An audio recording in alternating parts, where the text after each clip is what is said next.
एक समय की बात है, देवर्षि नारद जी अत्यंत प्रसन्न होकर इच्छापूर्वक धरती पर घूमते हुए विंध्याचल पर्वत पर पहुंच गए। विंध्याचल ने पूछा, देवऋषि, कहिए आपका श्रेष्ठ आगमन कहाँ से हुआ है?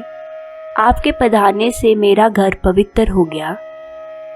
जैसे सूर्य जगत के कल्याण के लिए भ्रमण करते हैं, वैसे ही आपका भ्रमण करना देवताओं को यश प्रदान करवाता है। नारद जी, आप अपने मन की बात मुझे बताने की कृपा कीजिए। नारद जी बोले, पर्वतराज, इस समय मैं सुमेरु गिरी से आ रहा हूँ। वहाँ मैंने इंद्र, अग्नि, यम और बहुत से देवतागण देखे। पर्वतराज विंध्य, वहाँ मैंने कई प्रकार के भोग प्रदान करने वाले देवताओं को देखा। उसके बाद नारद जी ने हिमालय तथा सुमेरु पर्वत की महिमा तथा प्रशंसा की। ये सब सुनकर विंध्य के मन में ईर्ष्या उत्पन्न होगी। विंध्याचल पर्वत ने सोचा, ये सूर्य ग्रहों और नक्षत्रों से संपन्न होकर सुमेरु गिरी की प्रदक्षिणा करते हैं। इसी कारण यह पर्वत अपने को सर्वश्रेष्ठ मानता है। अब मैं अपनी ऊंची चोटियों से इस सूर्य के मार्ग को रोक दूंगा। तब देखता हूँ कि रुके हुए सूर्य किस प्रकार उसकी परिक्रमा करते हैं। ऐसा विचार करके विंध्य पर्वत ने अपने शिखरों को आकाश तक फैलाया। वह इतना ऊंचा हो गया कि सूर्य के मार्ग को भी रोक सके और सूर्य की प्रतीक्षा करने लगा। रात्रि का अंत हो गया और सुबह आ गई। सूर्य अपनी किरणों से अंधकार को दूर करने लगे। उद्यानचल पर उदय होने के लिए उनकी झलक मिलने लगी, पर सूर्य आगे नहीं बढ़ सके। उन्हें पता लगा कि सुमेरु से स्पर्धा करके विंध्य पर्वत ने उनके मार्ग को रोक दिया है। सूर्य बड़ी चिंता करने लगे, परंतु उन्हें मार्ग नहीं मिला। इस प्रकार प्रजा के लिए असमय ही विनाश का काल उपस्थित हो गया और समस्त जगत में हाहाकार मच गया। ये सब देखकर देवता वैकुंठ में चले गए और भगवान श्री हरि के दर्शन किए और इस महासंकट से रक्षा की प्रार्थना की।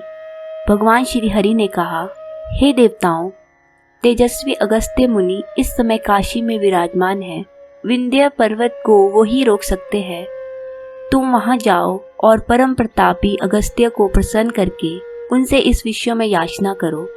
इस प्रकार भगवान विष्णु से आदेश प्राप्त करके वे सभी देवता नम्रता पूर्वक काशीपुरी हो गए। मुनिवर अगस्त्य अपने आश्रम में थे।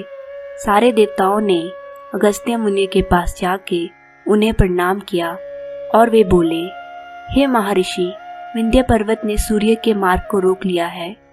इससे त्रिलोक में हाहाकार मच गया है। हे मुनि, आप अपनी तपस्या के प्रभाव से उस पर्वत की वृद्धि को रोकने की कृपा कीजिए।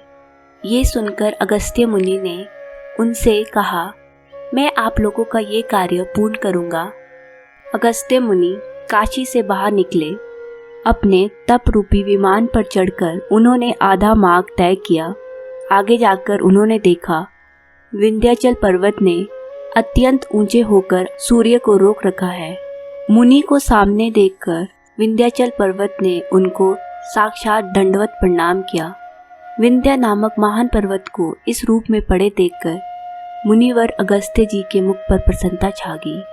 उन्होंने उससे कहा, वत्स, तुम तब तक ऐसे लेटे रहो जब तक कि मैं लौट कर ना आऊं।